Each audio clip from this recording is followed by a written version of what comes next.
Pada zaman sekarang banyak kejadian atau masalah yang terjadi di jalan karena jalan juga termasuk tempat yang berbahaya yang patut diperhitungkan.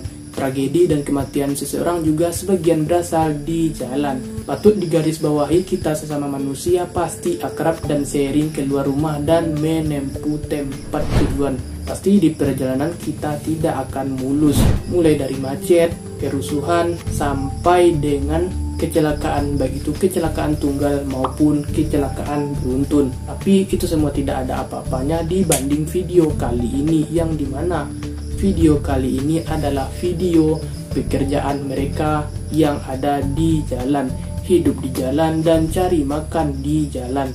So, apa itu pengamen? No, tidak, itu bukan pengamen, melainkan begal. Jadi kali ini kita akan membahas 4 kasus yang diduga begal yang tertangkap kamera di sebuah CCTV di mobil. Jadi sebelum kita ke videonya, hai semua, nama gue Didis, gue berasal dari Indonesia.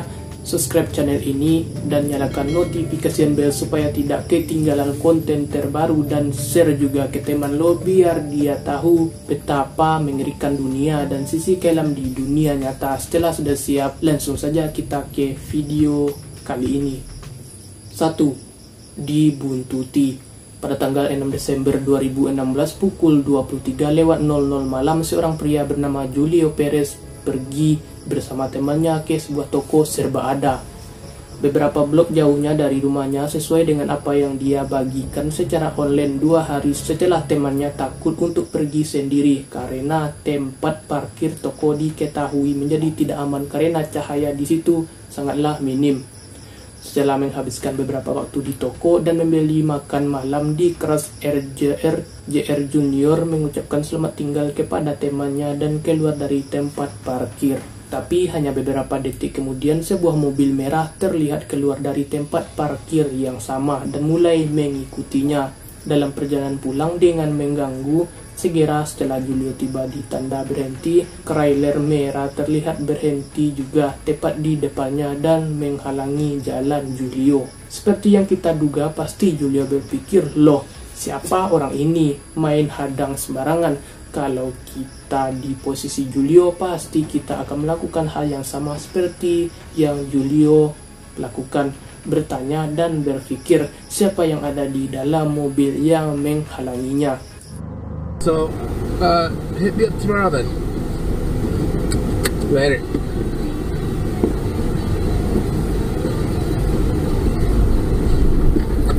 Please.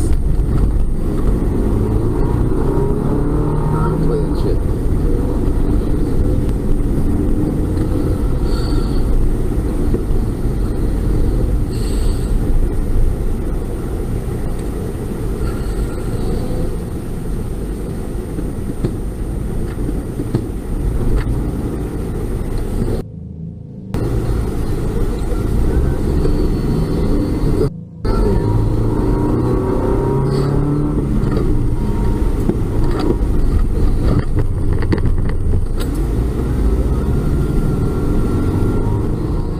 Mengingat situasi semakin tidak masuk akal, Julio beraksi jauh lebih cepat daripada kebanyakan orang.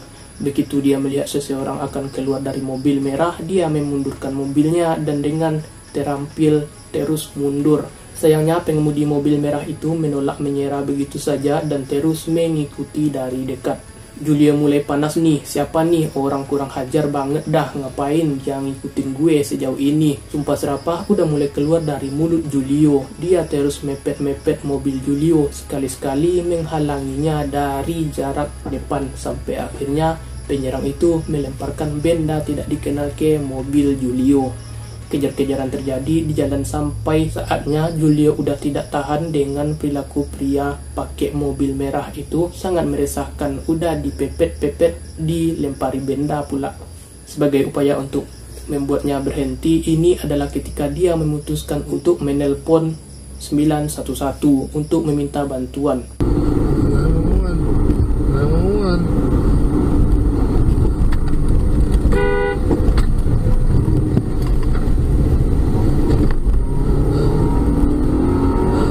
911. 911 emergency. Hey, there's a car following me. He's throwing at me.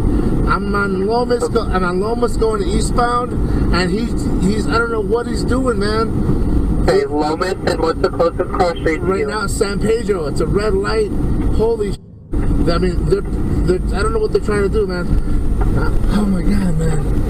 You see what it looks like? It's a red Chrysler 300. Holy cow. Are they still throwing things? They're just right behind me. I don't know what they're doing, man. Hai kawan, 911 darurat nih, ada mobil yang mengikutiku. Dia melemparkan ke arahku. Aku sedang dalam perjalanan ke arah timur dan dia juga mengikutiku. Aku tidak tahu apa yang dia lakukan kawan. Dia selalu mengikutiku dan melempar mobilku dengan barang-barang, kata Julio, dan dijawab oleh polisi setempat. Lo cari aja lampu merah dan berhenti di sana. Biar kami mengirim beberapa personil kami ke lampu merah. Biar kami semua tahu apa yang terjadi kepada dirimu kawan. Tujuan polisi biar mudah untuk menangkap pria yang meresahkan yang ada di dekat mobil Julio. Meskipun operator Neo 11 mungkin mengirimkan unit saat mereka berbicara, mungkin akan membawa petugas setidaknya beberapa menit lagi untuk tiba, yang akan sangat berbahaya bagi Julio. Untungnya saat dia sedang menelpon petugas operator, dia melihat mobil polisi berhenti di lampu lalu lintas dan memohon bantuan. Mereka tepat di belakang. Saya rasa saya tidak tahu apa yang sedang terjadi. Oh, ada polisi tepat nih di sebelah perempatan. Orang ini tepat di belakang dia melapor apa yang dialami sebelumnya dengan sangat lengkap kepada polisi yang baru ditemuinya, langsung mengejar yang baru ditemuinya. Dan polisi merespon dengan serius, ini mungkin kasus pembajakan dan Anda bernasib baik jika tidak menemukan kami. Anda akan menemukan masalah yang sangat besar. Sayangnya, tersangka berhasil melarikan diri dan petugas saat pengejaran dengan kecepatan tinggi dan tidak pernah dipastikan apa niat malam itu. Tetapi dilihat dari perilakunya, kemungkinan besar ini adalah percobaan pembajakan mobil. Jika petugas tidak berada di tempat dan waktu yang tepat, Julio harus berhenti di lampu merah sendirian atau dia akan berada di bawah kekuasaan penyerang, karena baik polisi maupun Julio dapat memainkan lisensi Krail Merah Departemen Kepolisian Albuquerque tidak dapat melanjutkan masalah ini lebih lanjut, yang berarti bahwa tersangka mungkin terus mendoakan korban lain di jalan dan terus akan melakukan aksinya setiap malam. Yang kedua, yang berdiri di jalan. Pada tanggal 30 Maret tahun 2014, di dalam kendaraan ada seorang pria dan putrinya. Dia sedang berpergian, tidak diketahui tujuan pasti mereka. Rekaman ini diambil di jalan acak di pinggiran Warsawa di Polandia. Jalannya cukup buruk, LD, dan bahkan dengan lampu depan menyala, pengemudi mungkin tidak dapat melihat lebih dari 20 atau 30 kaki di depannya. Lampu kan ada dua, lampu jauh dan lampu dekat. Tepat nih saat si anak dan bapak ini menyetel lampu dekat. Beberapa detik setelah video, sebuah mobil melaju ke arah yang berlawanan arah, menyalakan lampu depannya ke arah pengemudi yang tampaknya merupakan peringatan.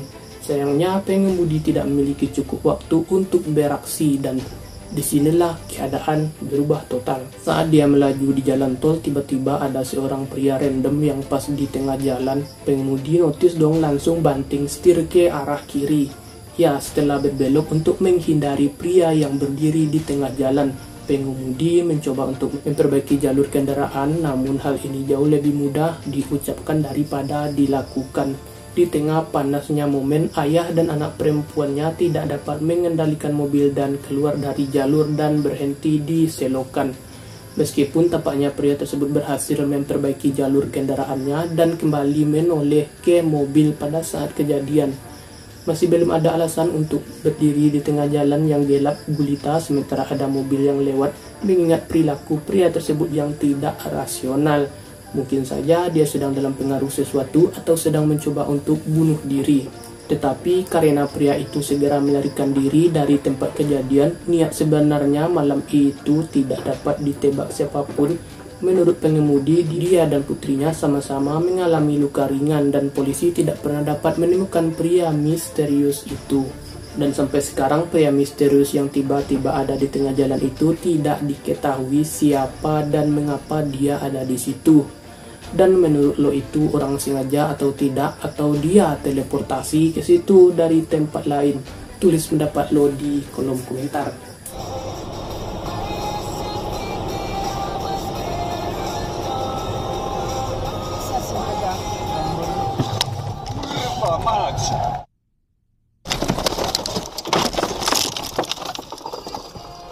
Yesus Maria. 3. Diserang membabi buta.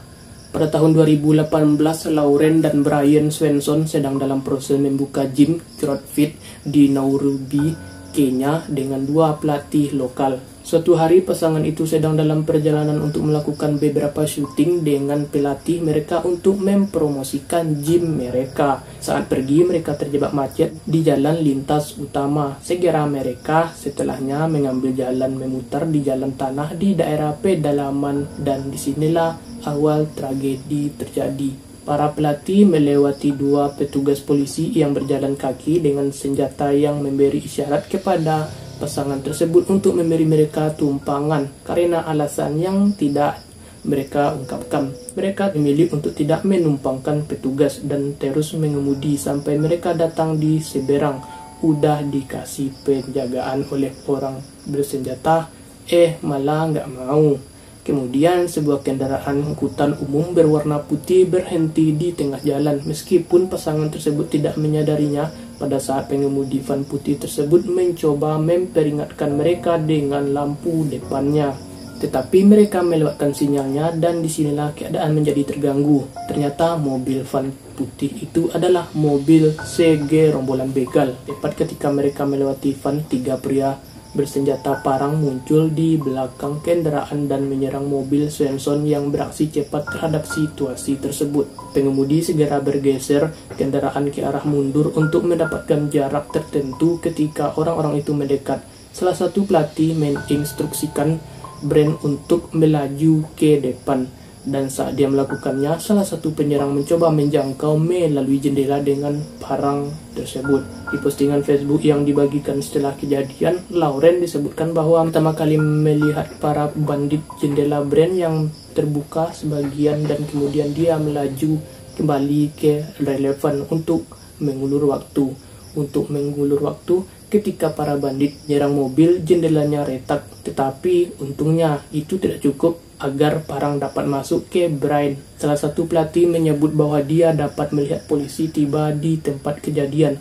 Polisi bahkan di belakang mereka berlari ke arah mereka yang keluar dari sini dengan mengkhawatirkan terdengar suara tembakan di belakang kendaraan yang mungkin berasal dari konfirmasi antara polisi dan pria yang membawa parang tersebut. Di postingan Facebooknya, Lauren menyebutkan bahwa jika dia telah menjemput petugas atau bahkan membiarkan mereka naik di pagar samping, sebagian mereka pergi ke jalan dan kemungkinan besar akan menembaki para bandit tersebut. Untungnya keluarga Swenson dan para pelatih dapat berkendara dengan selamat, tetapi tidak dipastikan apakah ada yang terluka setelah pertemuan.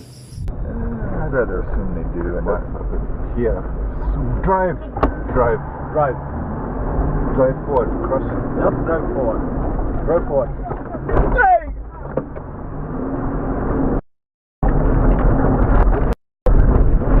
Still there? Yeah. Nomor 4, maju ke depan. Pada tanggal 26 Februari 2022 yang lalu di negara Chili, ada video yang diunggah ke Reddit dalam rekaman yang diambil di dashboard pengemudi.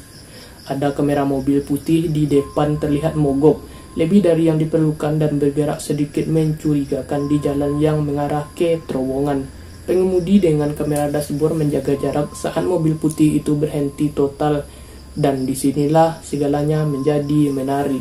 Segera setelah mobil putih itu berhenti, setidaknya 4 tersangka melompat keluar dari mobil dan berlari menuju mobil pengemudi dalam apa yang dapat kita asumsikan sebagai upaya pembajakan mobil. Karena merasa ada sesuatu yang salah sejak awal, kemudian beraksi dan sepersekian detik dan berakselerasi dengan cepat. Para penyerang mempunyai waktu yang cukup untuk menyingkir saat pengemudi menabrak mobil putih dan membuka pintu saat ia melaju kencang.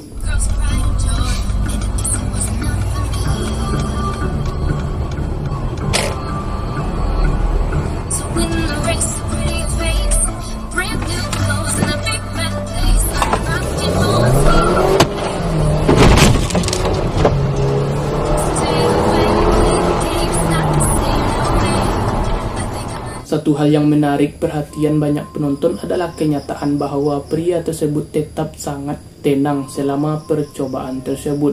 Membajak mobil, kesadarannya akan situasi dan pikiran cepat pada akhirnya menjauhkannya dari harm's way, dan berdasarkan perilakunya kemungkinan besar ini bukan pertama kali hal seperti ini terjadi padanya.